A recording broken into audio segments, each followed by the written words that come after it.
Umabot na sa ika-4 na araw ang pre-trial conference ng depensa at prosekusyon sa impeachment trial ni Vice President Sara Duterte. Pero mukhang mas mapapabilis na ang proseso ngayon. Alamin natin kung bakit kay Gasi Sarip mula sa Senado. Dagdag na manpower at mga stations. Yan ang pagbabago ngayong ika-4 na araw ng pre-trial conference ng impeachment case ni Vice President Sara Duterte. Ito'y matapos punahin ng prosecutors na kakulangan ng tao ng defense panel ang isang dahilan ng pagkaantala ng evidence marking. Pinabulaanan naman ito ni defense panel attorney Mark Vinluan at ibinalik ang paratang sa prosekusyon. It was actually the private prosecutors who lacked certain personnel for the marking of the exhibits. Siguro hindi lang naintindihan masyado ni Representative Luis Roy ito kasi hindi naman sila nagpa-participate buong araw.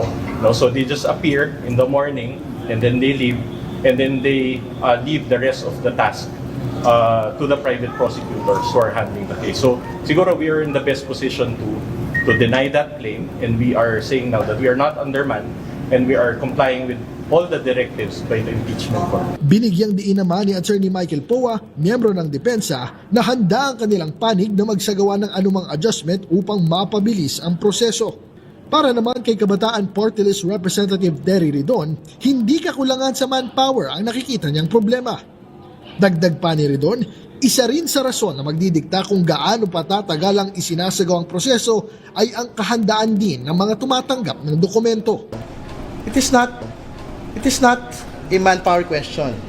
Firstly, it is a volume question sa dami ho ng mga kailangan pong pahinang pirmahan ng tatlong pong mga partido.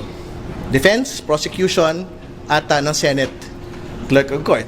Pangalawa, yung pong mismo Clerk of Court, sinasabi din ho nila na limited din po yung mga tao nila sa bagay po na ito. So, it was never a question of a lack of prosecutors, whether public or private prosecutors, participating in the marking itself.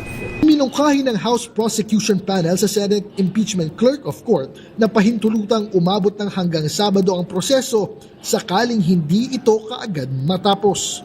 Nauna nang inihayag ni Senate Secretary Renato Bantug Jr. na target mailabas ang pre-trial order bukas June 25 dahil ito rin ang itinakdang oras para sa proseso. Mula rito sa Senado, ako si Gasi Sarip para sa DATV News. Maraming salamat sa iyo, Gasi Sarip.